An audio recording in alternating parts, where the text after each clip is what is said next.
Malcontent News is a team of journalists, activists, and researchers with three key missions. A commitment to show an unfiltered view of the before, during, and after of key events, live, as it happens. To defend the First Amendment using our rights of a free press.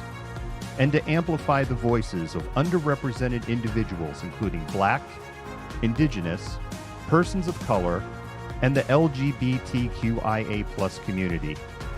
Our team is committed to seeking equality for all and holding those in power accountable. The easiest way to support Malcontent News is to bookmark our website at malcontentnews.com, like and follow us on Facebook, subscribe to us on YouTube, and follow us on Twitter, TikTok, Twitch, Instagram, and in the Google News app. To provide financial support, you can become a patron, make a one-time donation through Venmo, or link your Twitch account to your Amazon Prime account and use your free subscription to subscribe to Malcontent News.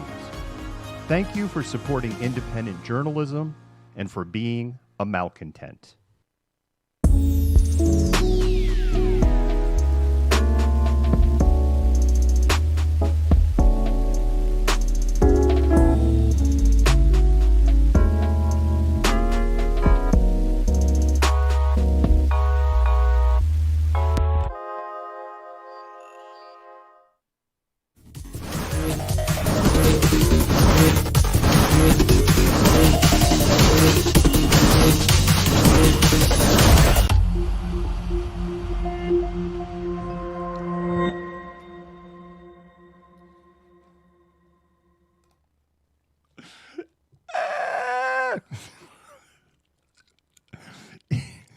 There's typos in the ticker. I don't want to hear about it.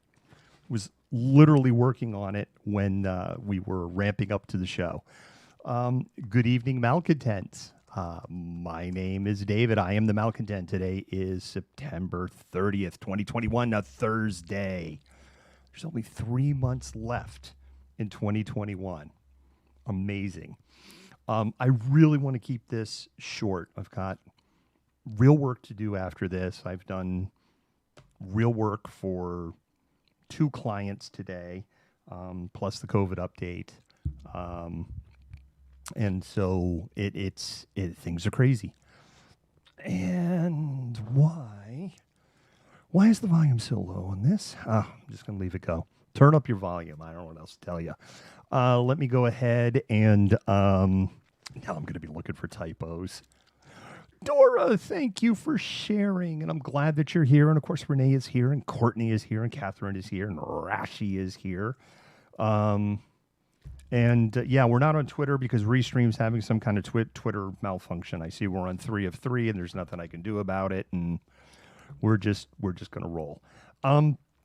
I don't want to dive into the COVID update right away. I want to talk about some other things that are top of mind first. I want to talk about Stu Peters. If you're not familiar with Stu Peters, he's a chud.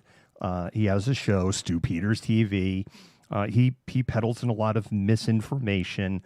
I can't show the clip. I can't show any clips of what happened with Stu Peters earlier this week, or we will probably be taken off the air at every channel that we're on.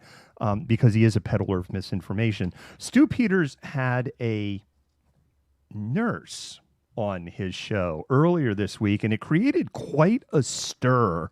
If you actually do a search for her name, I'm actually going to go ahead and put that in the chat.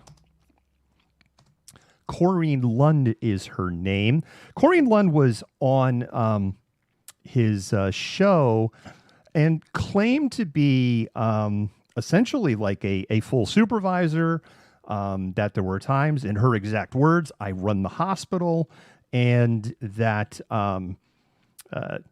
people who have COVID and are in the hospital or in an unconscious state are getting the COVID vaccination against their will. Full stop.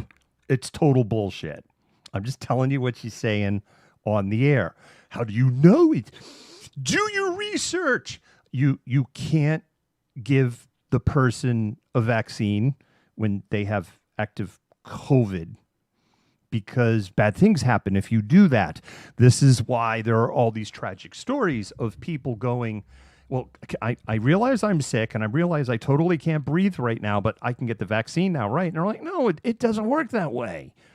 You have to survive this and then wait 90 days, and then you can get the vaccine because your immunity level drops, which is a whole separate subject. Some other people in groups that I run in, we're trying to figure out, like, who the heck is Corrine Lund? And Corrine Lund appeared to be a ghost.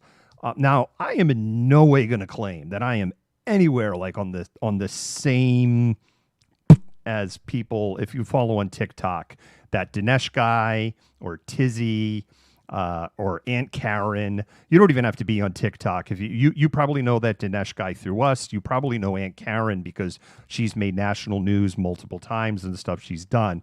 But I was like, give this one to me. Because you got to admit, Corrine Lund is a, not exactly a household name.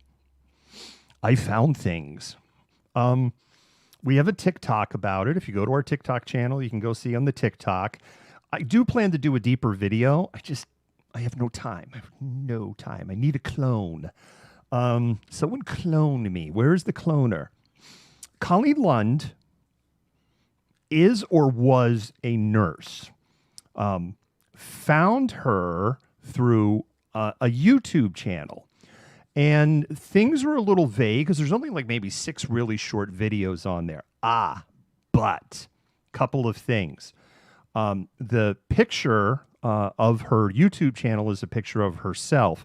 And one of the things that on Ms. Lund that is very unique is she has very, very long, like really long and wavy black hair. And the picture, it's like, it's her. Even with my broken brain, it's like, oh no, that is totally you. That's number one. The second thing is there's a video, like if you go into YouTube and just Corrine Lund, you'll be able to find the video. It's 2 minutes and 2 seconds long.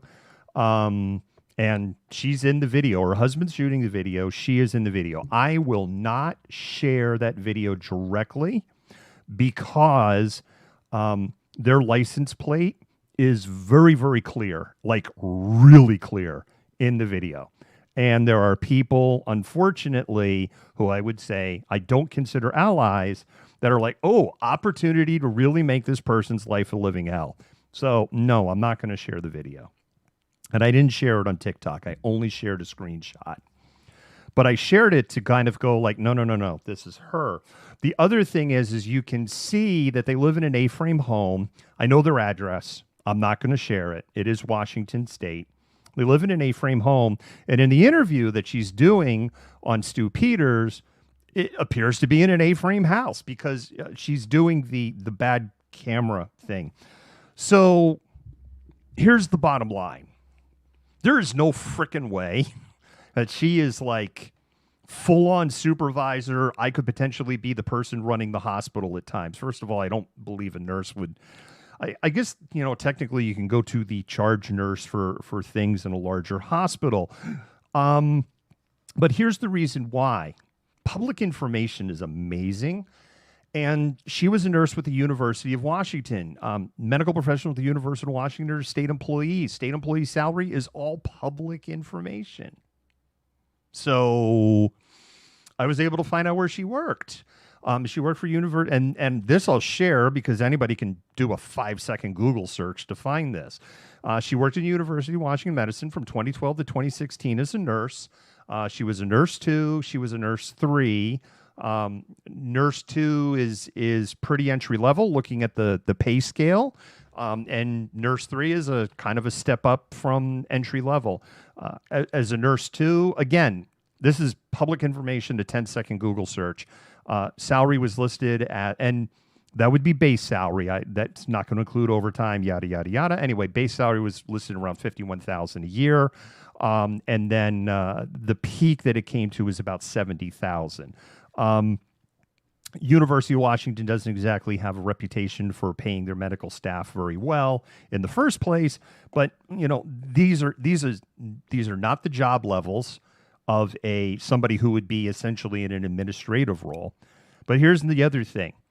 There is nothing in the Washington State database of a nurse named Corrine Lund or by any of her other last names as having a license to operate in the state of Washington. So that's big red flag number one. Big red flag number two is that her professional footprint just vanishes after 2016, becomes a ghost. There were a couple of things that I found in digging, and then I was like, okay, I'm going to stop. Because I don't think there was anything related to that. The bottom line is this. Stu Peters platformed this person that made these wild accusations, which just aren't medically correct. And the body of evidence that is out there is that Corrine Lund isn't a nurse anywhere. And the other thing is, remember I said, I have their address. I know where they live in Washington State. If her husband and her lived, say, in Southwest Washington or far Eastern Washington, I would pause and I would go, particularly say if she lived Clark County, the Vancouver area, and she doesn't live anywhere near there, I would give pause and go, you know what? It's not unreasonable to think maybe works in Oregon. And I would do a license search in Oregon. Likewise, if lives, say, in the Spokane area, not unreasonable. Be a little weird to live in Washington, commute to Idaho, and not the other way around because of the way taxes are higher in Washington. Just saying. But again, I would be like, all right, let me look in Idaho because maybe that's there. Nah, there's no way where they live that there is a commute to some other medical facility. Stu Peters got trolled. That's the bottom line. Maddie, it's okay. The show was late, so you're not late. We're all late. And we love that you're here. Anyway, that's the story on Corrine Lund that I wanted to talk about. Next thing I kind of want to talk about is just briefly, some stuff that's going on in Washington, D.C. We have the hypocrisy of the Republican Party. People are, oh, God, here he goes. Oh, no, this is pure hypocrisy. Former social media icon Donald Trump ran up a $8 trillion deficit in 4 years. $8 trillion. He increased the deficit by more than 25% in 4 years. And the members of the House and the Senate just rubber stamped anything that he wanted to do from a spending standpoint, rubber stamped debt ceiling increases, never threatened to shut down the government. And, well, he did shut down the government once, but that was on a whole separate issue. It wasn't over. Anyway, he was doing brinksmanship on something other related to the budget, but using the shutdown to play the card. Full stop. We now have the Republican. Oh, no. We can't raise the debt ceiling. Too much debt. No. Can't touch that. No. Burn it all down. If they don't, if the United States defaults on its debt, which is essentially what happens, this is what happens if you don't raise the debt ceiling. And other countries don't go through this because we don't use the debt, because they don't use their debt ceilings as a weapon. And I know people, well, what about inflation? You print. Japan is up to its eyeballs in debt. They're at 210% of GDP, and they do not have out of control inflation. So this whole thing of, if you print money, yeah, if you do it stupid, and I'm not saying this to be insultive to the people of Zimbabwe, but certainly their president was a corrupt piece of garbage. And if you do it, say, like Venezuela's done or Zimbabwe's done, and you're just printing money, yeah, absolutely. Things spiral out of control. But quantitative easing, blah, blah, blah, blah, I'm not going to get into it. But of course, now they don't want to do it. If they don't raise the debt ceiling, it is, I'll tell you, You can kiss retirement goodbye. I mean, it's going to lower the United States credit rating. Interest rates is going to go up for everybody, including the government. Everything will get more expensive. And inflation's already not bueno as it is.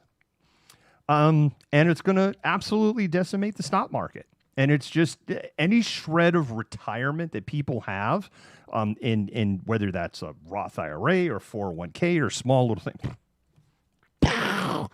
And it's going to be really hard to get it back, right? I mean, think about it. You mess up, you miss a bill, right? It lives on your credit report for 7 friggin' years. So anyway, I bought some hyperinflated Zimbabwe currency on eBay. I love it. Pam in the house, Ty in the house.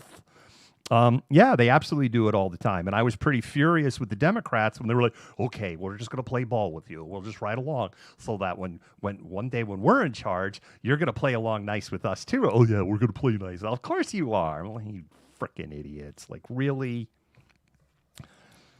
I hate it here sometimes. Ugh. All right, anyway. We made the world a better place.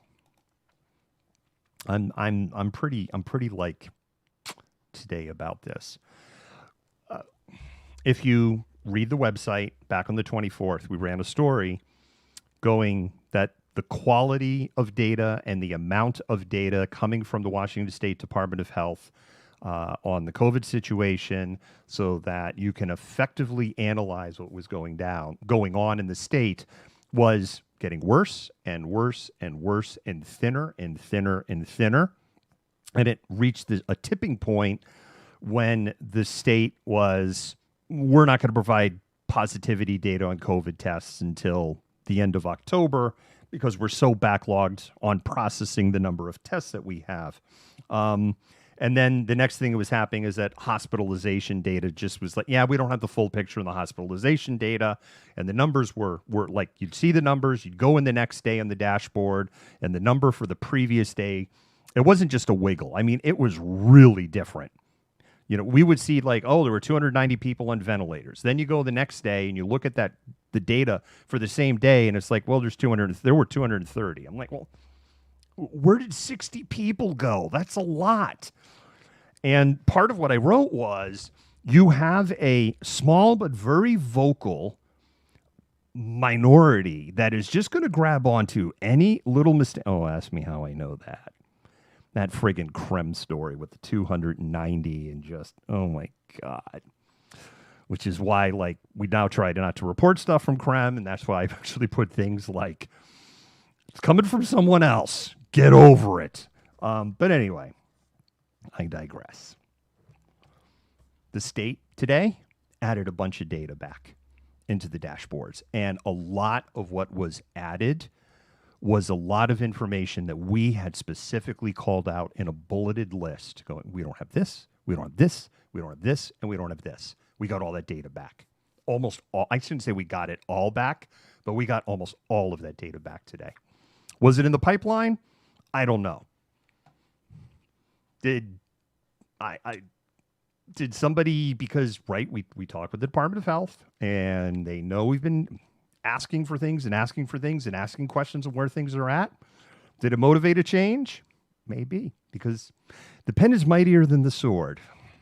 And with that, malcontents, we'll get into that hospitalization data. But the last thing I want to talk about is what happens when you plan a protest and you market it, for lack of a better word, on multiple websites and social media, and you have discussions on Telegram and Facebook about it. Yeah, Palmer. You know, we're in the Telegram. Good luck figuring out who it is. And what happens when you make bold statements back on September 21 that being on the outside is pointless. You have to get on the inside to force conversations, whatever the hell that means. And then you plan to protest Swedish and Harborview Medical Center today, when Harborview Medical Center is the only level 1 trauma center in the state of Washington. The state of Alaska and Idaho are in particular, and parts of Montana are really dependent on that hospital. It is one of the top orthopedic hospitals in the country. It is one of the top burn centers. I think a lot of people know that. They have an amazing burn center there. It is one of the top burn centers in the country.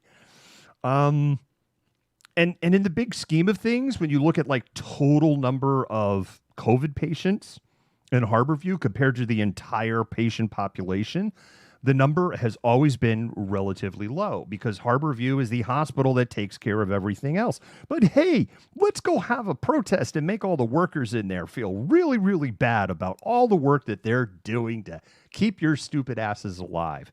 Well, guess what? As far as we could tell, no one showed up to support the organizers. Like there was no one. As far as we could tell, it didn't happen. It's so delicious. It's just, oh my God. It just tastes so good. The tears of unfathomable sadness of anti-vaccination chud idiots. Oh, Peanuts in the house, all home with COVID. Courtney, I'm not gonna. I could say something, but I'm not going to embrace that hate. Let's talk about hospital data because we have not been able to talk about hospital data in over a month, and we've got good hospital data. It's not as cut and dry as what we were getting 5 weeks ago. But in a lot of ways, I like the data that we're getting now because data is being presented as a 7-day total and a 7-day moving average. So that's why when you look at our hospital status report now, you will see words like approximately, close to, estimated, because we're looking at those 7-day averages and doing the math on it. So this is really cool. So here's the one thing I will say. The numbers for our hospitals statewide right now they're not good. Like, this is bad. This is right now what this is December 2020, January 2021 bad. That's where the numbers are right now. And we have like 300-ish less COVID patients in the hospital, maybe 400-ish less COVID patients in the hospital than we did a few weeks ago.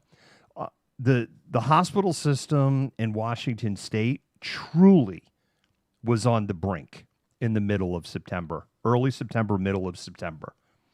We didn't have the data, but what we were pulling together was, and this is say like when hospitals like Yakima Valley were like, we're on the brink of having to go to crisis standards of care. We're out of options, and we started seeing this echoed in some other hospitals. It would have been nice to be able to see that data when it was going on, and maybe it wouldn't have been nice, but so you have to take this data with a grain of salt because as bad as this is going to sound, this is actually a lot better than where we were a few weeks ago. Currently, 91% of all staffed acute care beds in the state of Washington are occupied. 9% availability statewide, approximately 615 beds. ICUs are at 89% capacity. 30% of individuals in the ICU have COVID. That estimates out to about 358 patients with COVID in the ICU, and 55% of them are on ventilators. We estimate there are 132 staffed ICU beds available statewide. If we were to extrapolate that on a per capita basis, if we look at the population of Alaska, which is a little more than 1 million, they have 16 ICU beds left statewide. And then we look at our state, which is around 7.7 million, and extrapolate, right? So we take that 132s, we take the 16 in Idaho, and you multiply it by 7.5. Our situation with ICU beds isn't a whole lot better than the state of Alaska on a per capita basis. We have more total beds. It's a little bit of fun with numbers. It's a per capita basis. when you're comparing population to population. We have a table now up on the website based on hospital regions, which is just great, and it's color coded. So red, of course, is yellow is and black is good. There are only two metrics on that entire chart that are in the black. The Southwest region, which is which is down there by the Portland area. It's multiple counties in that area. I just don't have it committed to memory as which one. ICU occupancy is at 73.1%, which is like in the normal. 60 to 80% is in the normal. The other one is in the north central region, which is where Stevens County is located, the county with the least vaccination rate and the most new cases. Their acute care beds are at 75.8%. Again, that's in the normal range of 60 to 80%. Every other region, every other metric is red or yellow. The East region, which includes Spokane, the region that is up against the border of Idaho, every metric is red. ICUs are just under 90%. Over 45% of patients in the ICUs have COVID. 45%. So, like, half the people. It's not just, and that's just not Spokane. It's multiple counties. It's all the counties that are along that eastern boundary, or I should say the western boundary of Idaho. 90% of their acute care beds are full, and more than 1 in 4 of people in acute care are fighting COVID. They're red across the board. The other region that is red across the board, which I was surprised, is the Northwest region. Now, the Northwest region doesn't have as many beds, but the Northwest region has 2 of the most vaccinated counties.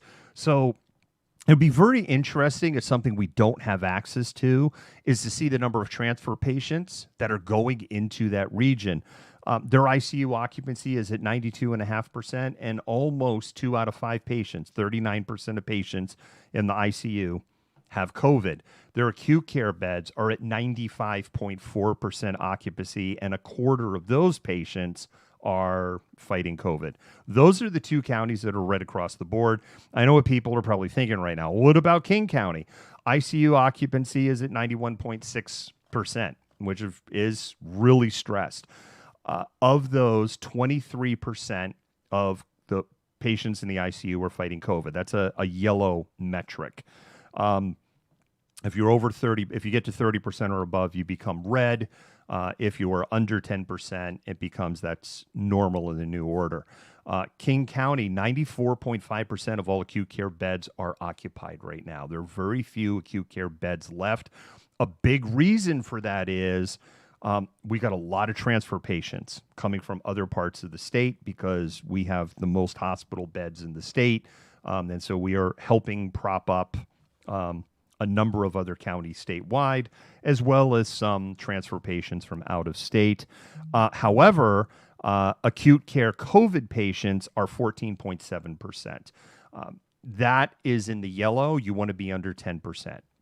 So...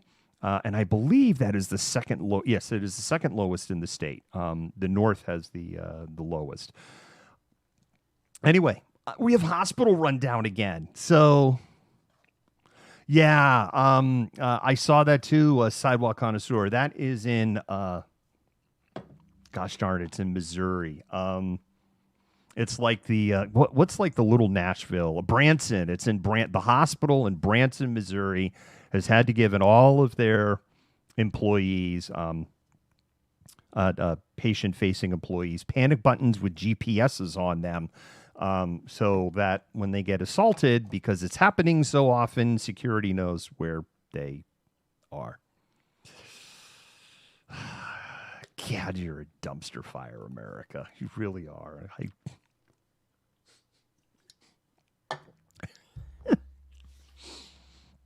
America's like the really attractive woman or guy on 90 Days Fiance that is just a walking bag of trauma. And that's what getting hooked up with the United States, that's what it's like.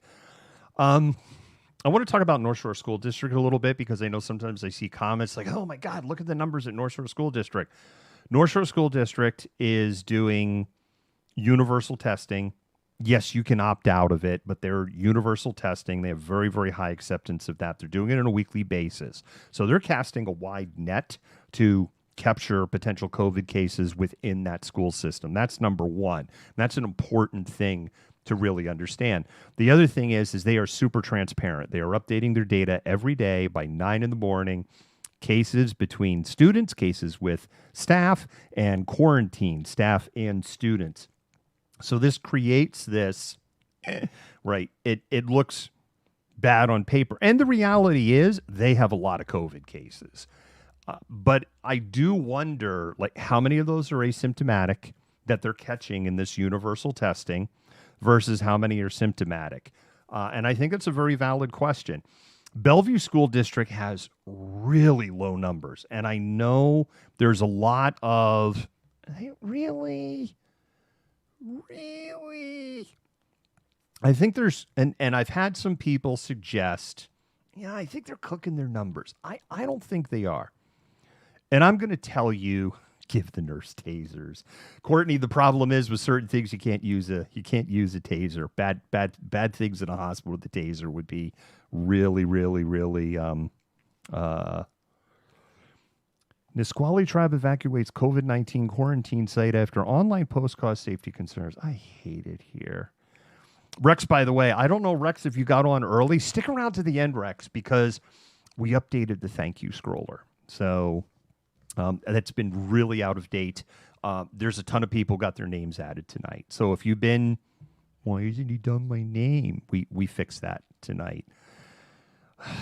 God, Nisqually. Yeah, that's right. Let's go ahead and threaten indigenous people. Yeah, that makes sense. We'll threaten indigenous people. That makes them feel.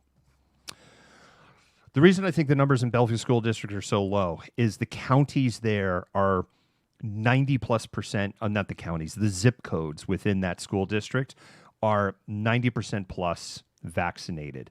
The students, 12 to, students that are 12 and above are 95% plus vaccinated. You have really high vaccination rate in that school district. When you get over 95%, you have herd immunity.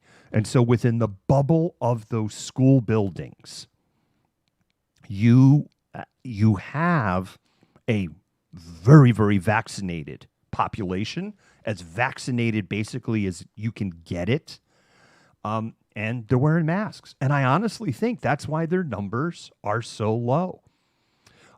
Lake Washington School District, we've talked about this a lot, right? There's a big disparity in the Lake Washington School District on vaccination rates. The further south you go, those vaccination rates are very high. The further north you go and the further east you go, those vaccination rates drop. The same thing with the North Shore School District. In the North Shore School District, the further closer kind of to the lake you are, the better those rates are. And the further you kind of move to the east and to the north, the lower those rates get, particularly among 12 to 19-year-olds. And so I think North Shore is seeing, again, universal testing, but they have lower vaccination numbers, where Bellevue is this as vaccinated as you're going to get bubble. What a shock. Said no one ever. It's like vaccines work or something, but I don't know. Kent Reporter reported out that Panther Lake Elementary in Kent has had to shut down an entire classroom. We have that in our story up there. What's going on with the Restream bot? I'm Restream bot, by the way, I think, unless there's other stuff that's going on.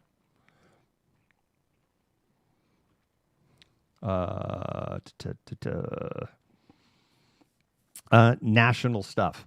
At-home rapid tests aren't as accurate as PCR tests. If that's news to you, then I apologize. I don't think we've really covered that. Maybe we should. The at-home rapid tests bias to false negatives. That isn't to say that they're useless. Honestly, like if they were 50% accurate or 60% accurate, I would literally get on the air and say, don't waste your money, don't waste your time with a rapid test. When I had my scare about a month ago, by the way, we figured out what was causing this perpetual sore throat for 5 to 6 weeks that I had. We figured it out. Last 2 days, the first 2 days that I felt like a human, like 100% human being. Anyway, they're not, if they were 50 or 60% accurate, I would say, don't bother. I went and got a rapid test. I actually had the second one that was done. So I'm just calling that out. They're not dumpster fires. The recommendation is this. If you have COVID-like symptoms, you do the rapid in-home test, and the test comes back and goes, you don't have COVID.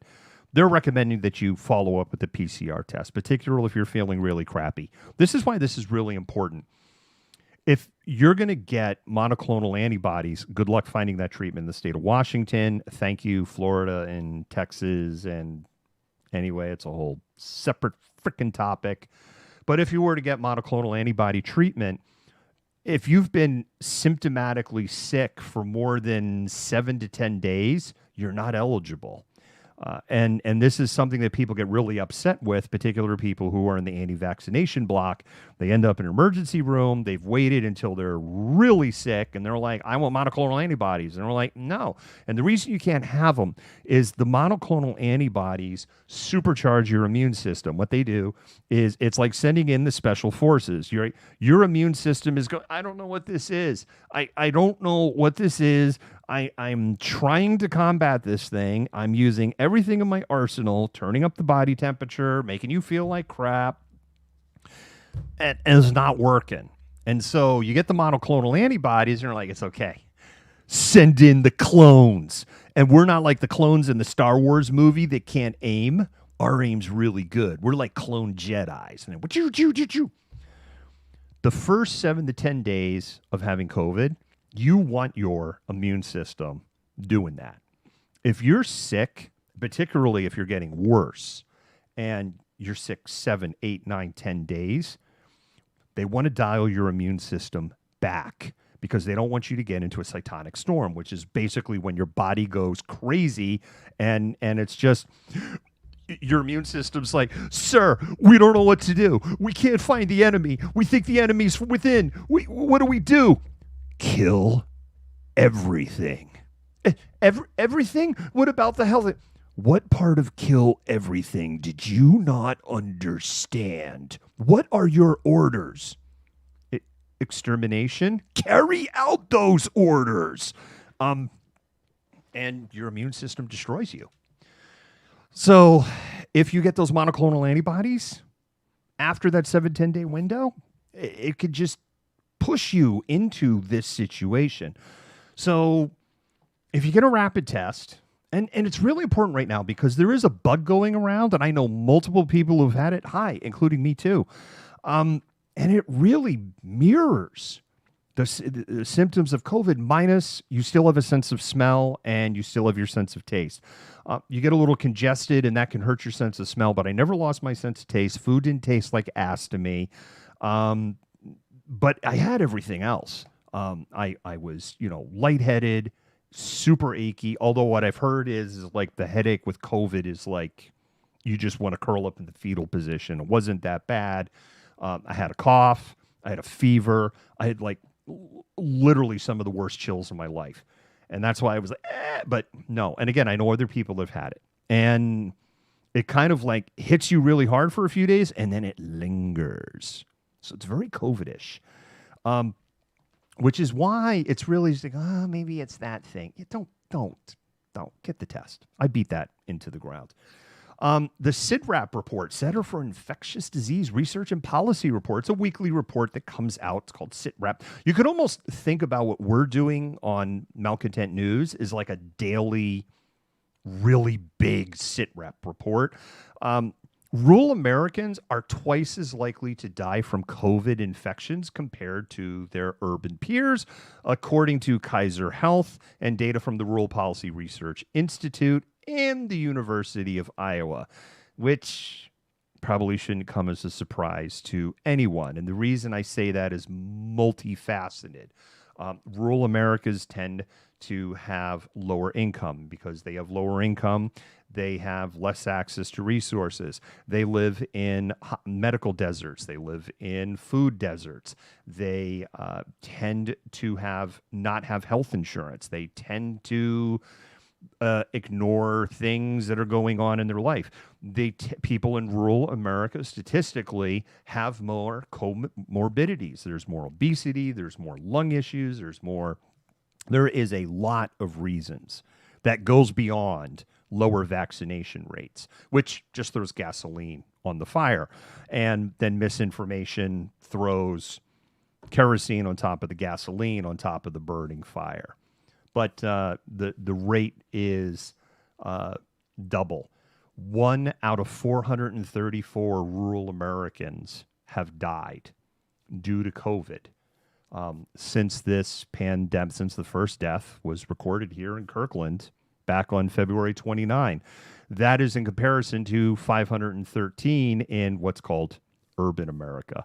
And again, because of the low vaccine uptake, what's happening is in urban areas where people are more vaccinated, that gap is growing right now. Idaho, we posted this yesterday, and when I saw this dashboard, you can go look at our report yesterday. I saw this dashboard from the University of Boise, and I'm like, I don't believe this. This can't be right.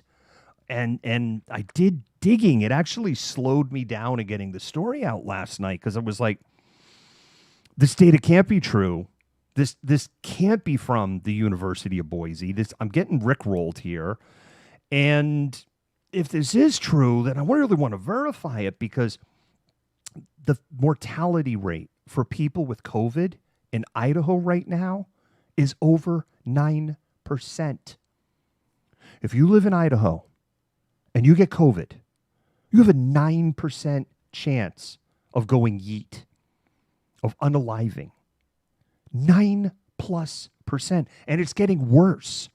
Like, the number's going up. That's Peru, right? Where their healthcare system is completely broken.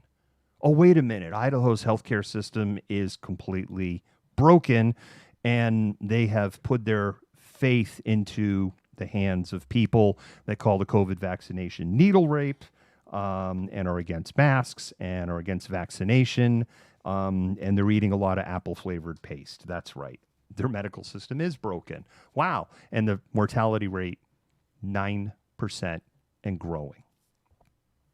Washington State were 1.2%. What could possibly be different? Everything. Everything is different. 9%. They're racking up right now, like every week, 0.5% of the population of Idaho is COVID positive. Every week right now. And 9% of those people are going to die.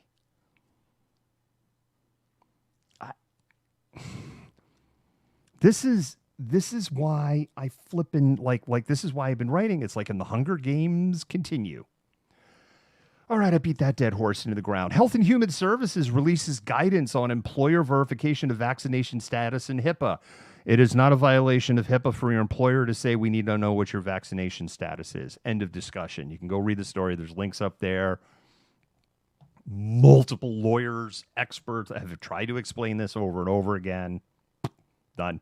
There's been multiple studies that have come out about COVID long haul, long COVID or long haulers, people that have COVID-related symptoms weeks, months after they've had their case. And I'm really beginning to wonder if COVID is going to be the new polio. And when you say that, what people think, right, iron lungs, that's where people go. Iron lungs. No, because actually, as much as we have these pictures from the 1950s, right, with wards full of people in iron lungs, this wasn't, polio only killed at its worst year 3,500 people. That's it. 3,500. Now, you could torture, like, there wasn't as many people, then fine, torture the numbers and multiply it times 3. You're just a little over 10,000 dead. That's it. But there were a lot of people who had long-lasting impact from having polio. Mitch McConnell, Yertle the Turtle, and I'm not giving empathy for Moscow Mitch, but I am calling out. He is a polio survivor. Part of the things like his gait and I don't know if you know it. It's not like he slurs, but he almost has like this John McCain, right? John McCain had from his being tortured as a POW, right? And some of the ways that he moved, and Mitch McConnell has like these similar things. That's because of polio, and of course Franklin D. Roosevelt was a polio survivor and was in a wheelchair in it. And they worked very hard to hide the fact that he was in a wheelchair. So, yeah, that's Sidewalk Connoisseur. You nailed it. And Carla, that's kind of the point that I'm going with, right? Polio crippled a lot of people with different degrees of different degrees of impact. There was a different word popped in my head, and it was like, no, that's not the word I want to use. But with differing degrees of impact, you have some people like Franklin Delano Roosevelt who were wheelchair bound.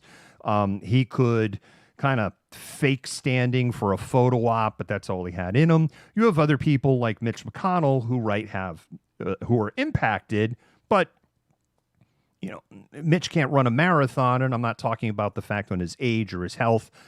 Running a marathon, what is in the cards for him after getting polio, but he is able to live a normal life.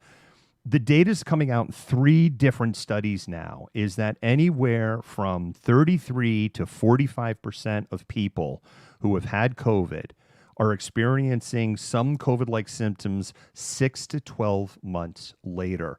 And the things that they are seeing a lot of is kidney and pancreas damage. They're seeing heart damage, and they are seeing brain damage. Lung damage, which is like the obvious one, is more for people that, were on ventilators. They got right on the edge of death's door and came up onto the other side.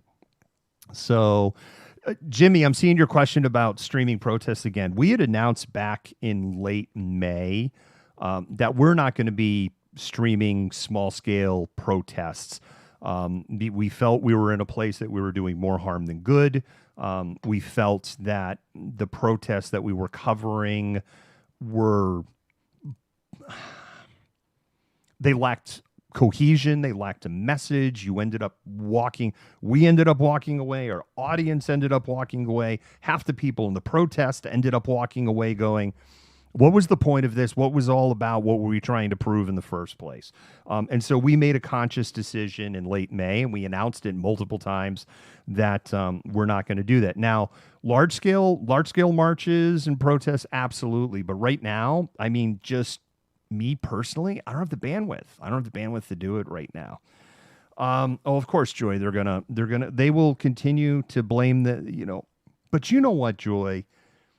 The number of people that are really in that group are not as big as people think.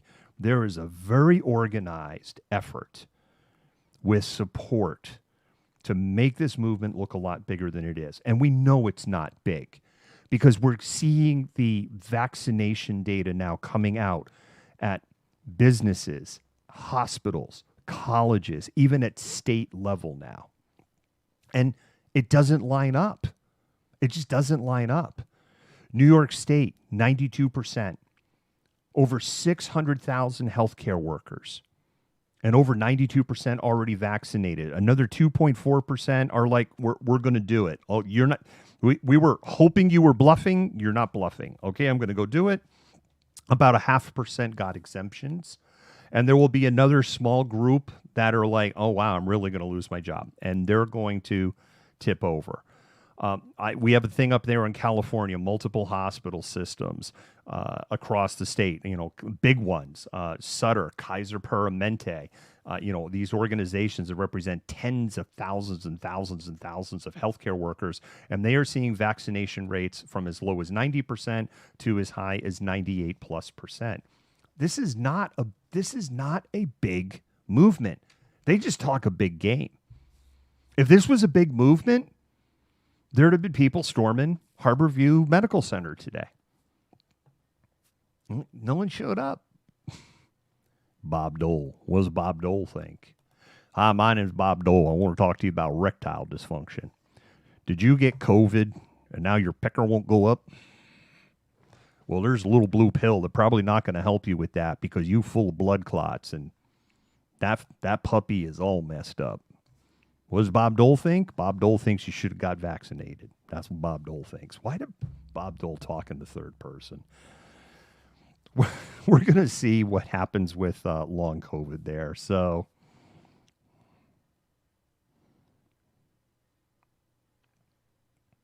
yeah, Rex, I'll have to see if there's anything happening on the ground in Seattle there. Oh, Catherine, you have no idea. It's not just Russia, although Russia is heavily behind it, but there's also coming from China. It's also coming out of Iran. One of the things you can identify, they're an easy way to identify somebody who is either actively involved in spreading the misinformation or has been pulled into the tornado. If they're using the word jab, jab is a very common word in the UK. It is right. We don't refer to it as a jab here. I know journalistically when I've written some stories and I've had a paragraph where I've I'm going to use vaccination and then I have to use shot. And then I'm going to use inoculation, right? Because you don't want to repeat a word in a paragraph. It gets, if you just keep saying vaccination over and over again. And then I'm like, shit. And I have used jab a couple of times. But I've only used it and I started using it a little bit when I saw others were doing the same in the same scenarios. So I'm not saying everywhere you see it, that's the case. But if you see somebody and it's like jab, jab, jab, jab, jab, and that's the word, that's pure propaganda. That's pure propaganda coming out of Russia. It is just repackaged propaganda going into the UK and Australia that has been wrapped up with a nice little bow and put here into the United States. So anyway, if you see, oh my goodness, you have no idea, Rex. For this and the real job for one of the clients, I've been spending a lot of time knee deep in the thesaurus. Alaska, again, because I kind of want to wind this down here. Alaska's a shit show. It's just, if Alaska was a country, they would have the highest rate of new COVID cases on the planet. If Alaska was a country. Already talked a little bit of California. I talked about some of the numbers here in Idaho. Idaho is starting to have issues with oxygen supply. They're starting to see similar situation that was going on in Florida as Florida was hitting its peak. What's really concerning about Idaho is some of the models now are predicting that Idaho won't hit peak hospitalization until around Thanksgiving. And some models, including the models within the state of Idaho itself, their own models, are saying that around middle of November towards Thanksgiving time, they could have 1,900 COVID patients in the hospital. Washington State were 6 times the population, vastly more hospital resources than what they have. And our medical system literally almost went to crisis standards of care a few weeks ago when we were at about 1,650. Idaho, there's no way. There's no way they're going to be able to care for 1,900. I hope that model is wrong. It's going to be a real good case study and what happens when you get your medical advice from and your public safety direction from America's frontline doctors. I It's just friggin' horrible. There is a story I do want to share out of there. Kay Craig, she's a physical therapist. This is out of Idaho. She works for St. Luke's. St. Luke's is in the center of the tornado. Respiratory therapist, been there 28 years of experience. She applied for a religious exemption for the COVID vaccine, and it was approved. So right out of the gate, because it was approved and because a lot of hospitals have been really squinting, I'm like, I'm going to probably lean that she probably had a legit religious exemption, because what's happening in a lot of hospitals is they're going, oh, you got the Hep B vaccine, you got the zoster vaccine, where she's been enrolled for about 28 years.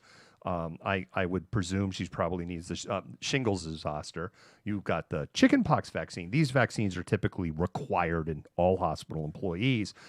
You have the MMR. All of these vaccines use HEK 293, aka human stem cells, in their development, or cloned, I shouldn't say human stem cells, cloned human fetus cells in their development, testing, or production, depending on a lot of different variables. So I'm probably going to go, she probably had a legit. So don't come at her hard. I could be wrong. They could have just been like, we don't want to deal with it. Fine. You need religious exemption, whatever. Get out of here. Don't know. She talked with KTVB. I want to give her credit. Credit is due. And she had a change of heart even after she got her religious exemption. And this is the reason why I like this story. Because we hear all these stories now, like, persons like, I'm so sorry. I should, don't make the same, and I'm like, I'm so over it. I don't like see you suffering.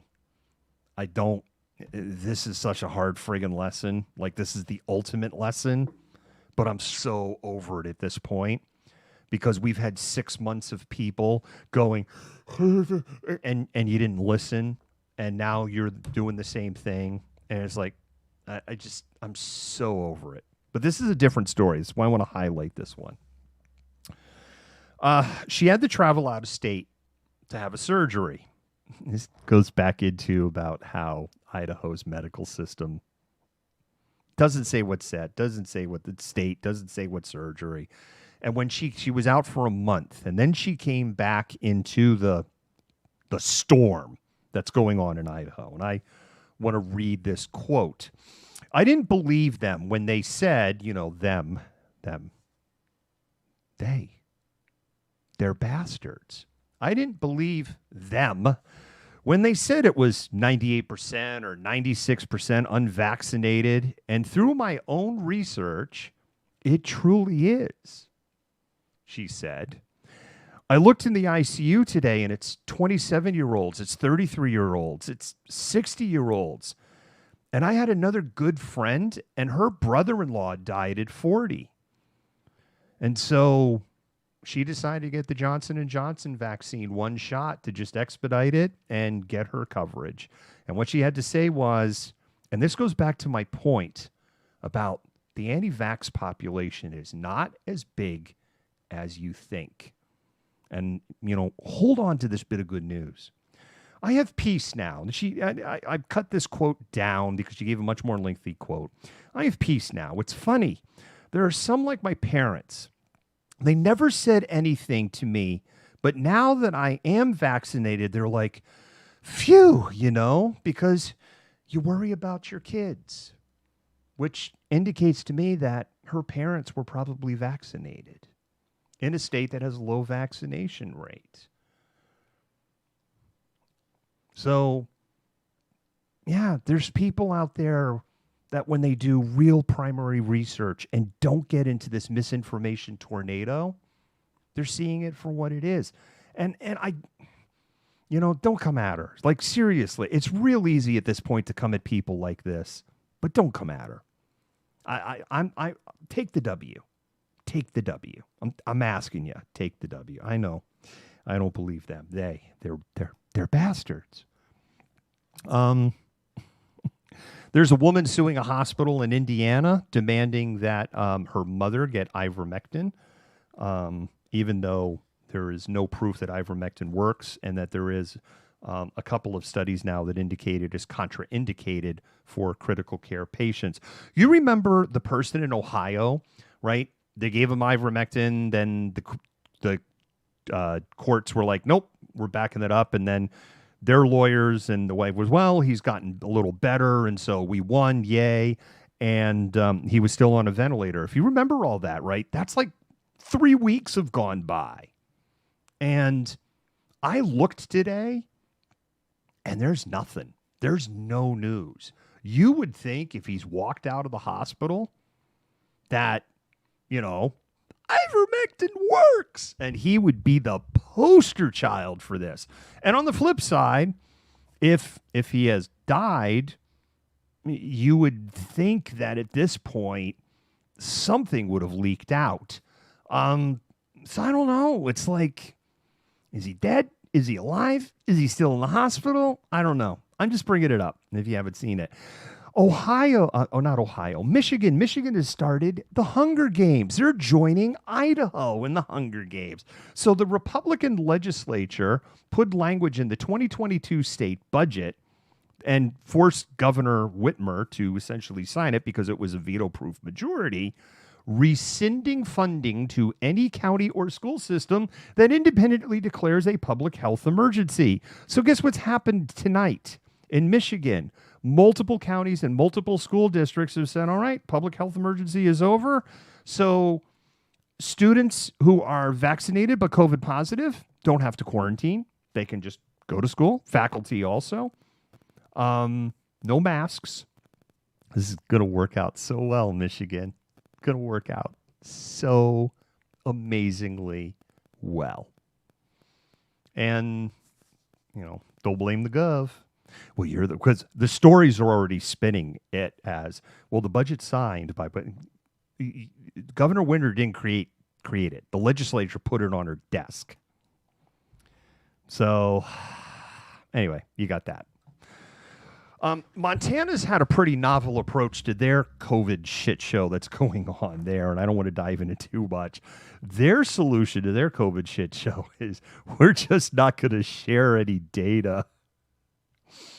And it's really been difficult to find out what the hell is going on in Montana because all they kind of reported, well, we had this many number of new cases. And that's the total of this, and we had this many number of deaths. And don't ask any more questions. You notice how, like in Idaho, Montana, these really red states, we're not seeing really any data on, well, how many people are in the hospital are vaccinated versus unvaccinated in ICU. And Montana's not tracking any of this friggin' stuff. So it's really hard. We were able to dig out, there's 415 people hospitalized. They're running about 1,200 new cases a day. And in a state with the population of Montana, that sounds horrible, but it's not as bad as anywhere near as bad as Alaska, where, again, if Alaska was its own country, it would have the highest COVID rate on the planet. And if Idaho was its own country, it would have the worst lethality for COVID on the planet. USA. In New York, a group of, I'm going to presume teachers, filed an emergency injunction with the U.S. Supreme Court against the Department of Education, trying to block the vaccine mandate because the deadline to get that filed in New York State was today. This is dead end.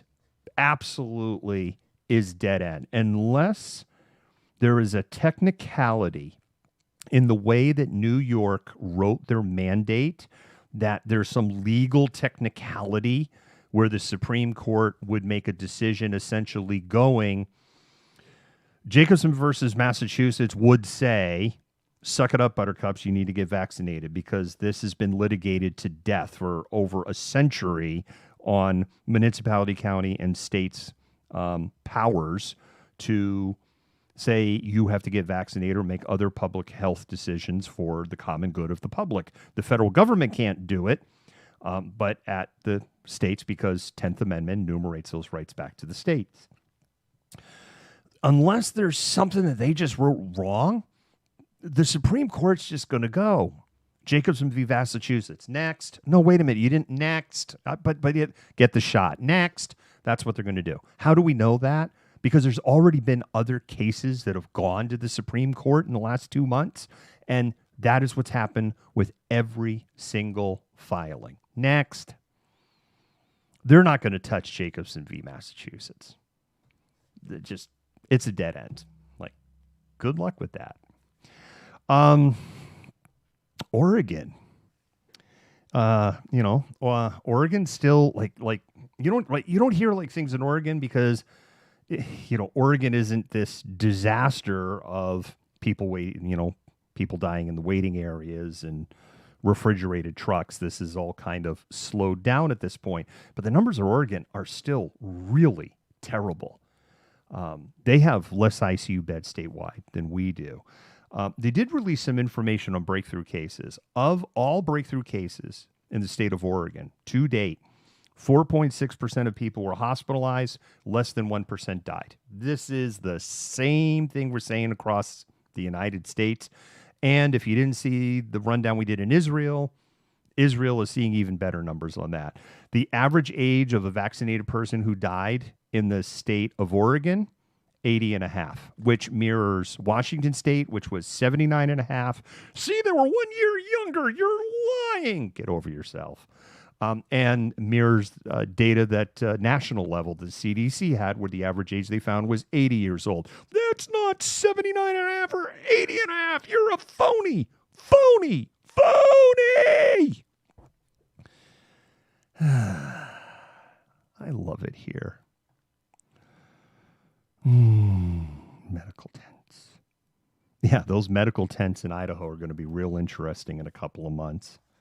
Going to have you go out here to our medical tent where it's 15 below zero outside and it's snowing and the wind is howling at 35 miles an hour. You're going to feel like you're in a mobile Army surgical hospital. Yeah, exactly. Wear a mask, get vaxxed, give a crap. Utah governor, I like this guy. I mean, I get, it's Utah, but the Utah governor issued a warning to the state legislature today. And what he said was, Governor, I'm looking for his name here, Spencer Cox. He said Cox. Yeah. He said Cox. Yeah. It's Spencer, and he's a cock. Yeah. Governor Spencer Cox told the state legislature that if you put anything on my desk, anything that has language in it for banning businesses from requiring COVID vaccinations, it's dead on arrival. It is going into the paper shredder. I am not putting my name on it. What's interesting is this is probably because the Mormon Church has had a very strong stance on you need to get your happy asses vaccinated. They've also told the faithful in the Mormon Church that you need to wear a mask when you go to temple because they said it's temporary right now, but it's like this is part of God's thing. You got to protect each other. And, they're the president who they call him they're called the president, but within the faith, they call him something different. And there was a big kerfuffle and blow up when they were like, God wants you to get vaccinated. And I'm telling you to go out and get vaccinated. And there was a big kind of, but again, what we're finding is, they're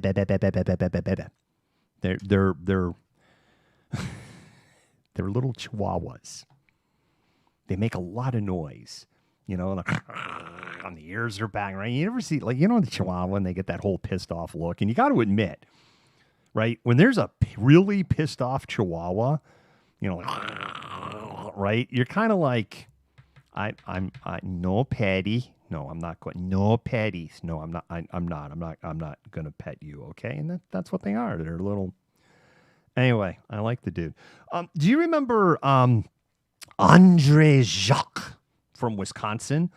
He was the hardcore anti-vax, anti-mask, anti-state representative. He got COVID about a month ago. He is in the ICU. He's on a ventilator. Him and his officials were trying to cover it up at first. Excuse me. Him and his team were trying to cover it up at first, and there was no covering up. His wife got sick. 5 of their 8 kids got sick. Wife went when he was on life support. Please, it's your decision, but I'm really asking you to listen to the doctors and go get vaccinated. Anyway, he's out of the hospital. He is having physical therapy and occupational therapy, which tells me that he really danced with the devil. That's what I tell my mother whenever she gets really, really sick and hospitalized. And, hey, he went and danced with the devil again. He really danced with the devil. He's come out on the other side. Claims his mental faculties are great. However, what we know from the data is there's a 1 in 3 chance that he is incorrect in that assessment. Last state I want to talk about is Wyoming. Wyoming is another state of concern here. And is a state that I could see tipping over into crisis standards of care. Wyoming is in a similar state right now to Montana. They do have one hospital there that is operating a crisis standards of care. It's been in that state for a few weeks. They don't have a load sharing plan. They only have 37 hospitals in the entire state. The state's about 600,000 employees. They have 211 COVID patients, 43 are on ventilators. Statewide, they only have 33 ICU beds available. And one of those ICU beds is at the Veterans Hospital. So technically, that bed would not be available to the civilian population. So they have 32 technically. Their test positivity rate there is 21%. So people coming into the hospital, I don't feel good. All right, I'm going to test you for COVID, PCR. 21% of those tests are coming back positive, which is really, really bad. They're also seeing, Idaho is seeing this too. They're seeing a big spike in the number of infected children. And in Idaho, what they're seeing is an increase in hospitalizations. And this is why Idaho and the potential impact for Washington and Oregon as we move into the holiday season is really concerning to me. The last thing I want to close on is this, because I'm over, and I'll go look back at your comments here. Ty, later, thank you for there. No, that's his real name. He is Andre Jacques is his name. He northern Wisconsin dude, so there's probably some French Canada somewhere in there, but that really is his name, and he is a state legislature in the state of Wisconsin. Wyoming and Montana, kind of the same state. Wyoming, Montana, Rex, that's fantastic.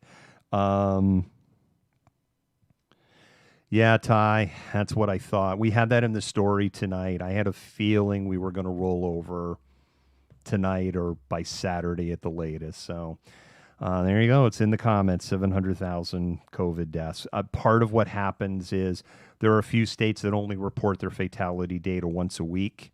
So that Friday number is, you get this big bump in the Friday number. We were at 696,000, and I had a feeling that when Texas and Florida dumped their data tonight, as well as everything that's going on in the rest of the country, that we would get pushed over the top. And it looks like, yeah, that's just exactly what happened. Yes, Peanut is a Chihuahua. No, Patty. No, Patty, me. No patties. I know I said I wanted to talk to y'all about one more thing, and now it's like I'm totally just... I skipped the groove because I got distracted. Aren't Wyoming and Montana kind of... Yeah, Wyoming, Montana. You can add Eastern Oregon in there too, right? Yeah, it's really, really bad. Telling me to just stay home if I'm scared. This movement seems to have been started at Seattle bars. Now that the virus can just stay home. Oh, you're talking... Yeah, well, yeah, you're going to have your vaccine passport to get in. So that's coming. End of October. We're about 3.5 weeks away, although we haven't quite seen all the data on how that's going to happen. What I've been told... in other places, this may not go the way that people think. What I've been told in other places where these vaccine passports have been put into place, particularly small businesses, they've just gone back to curbside and delivery because they just don't want to deal with it. They don't want to deal with the arguments. They don't want to be stuck with the verification. They just don't want to deal with it. So they're shutting their dining rooms down. They're shutting if they're a small retailer, shutting their doors, and they're going back to curbside, online, and delivery. So we'll see what happens with that. But yeah, we're about 3.5 weeks from there. I think I've kind of spoken my piece, everything I want to say there. Yeah, go get your flu vaccine. Oh, and donate blood. Blood supply, I haven't put this in the thing. Blood supply is it's really freaking low. So, donate blood, wear a mask, get vaxxed, give a shit. We're working on a couple of stories. I got to be a little vague. We're working on 2 different medical stories out on the East Coast. Both are related to COVID, and we're going to have some information on that. The other thing is we have a bunch of interviews. We are still doing this stuff. We have a bunch of interviews lined up for candidates for not just in Seattle, but also very local in Kirkland. We have interviews that we've actually already have in the can for just about everyone who is running for city council in Kirkland. So, hyper local, and we're going to start playing those.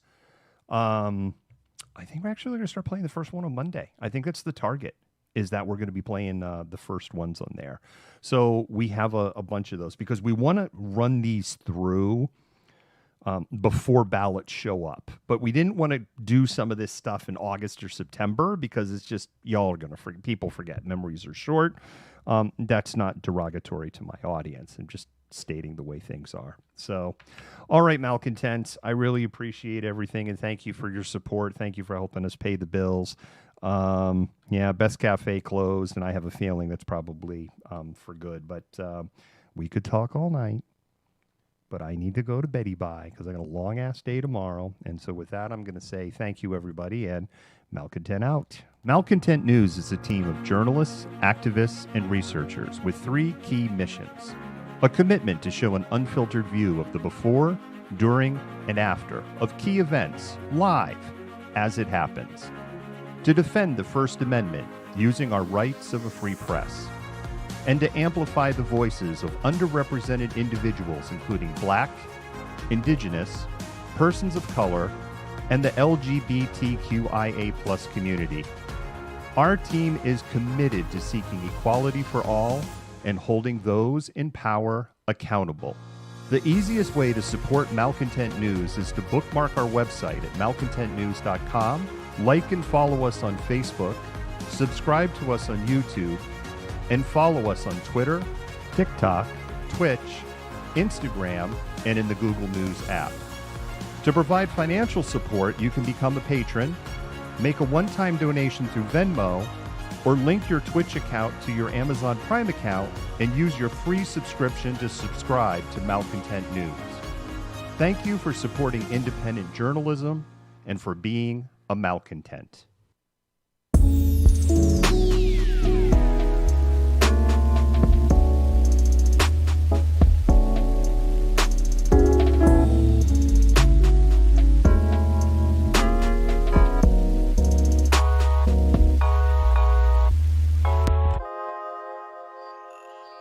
You fit the profile. You're the malcontent. Nobody wants to hear the nonsensical ravings of a loudmouth malcontent. He said malcontents Antifa. Fuck you. You are the biggest hypocrite on the face of the planet. I say that you're a terrible reporter.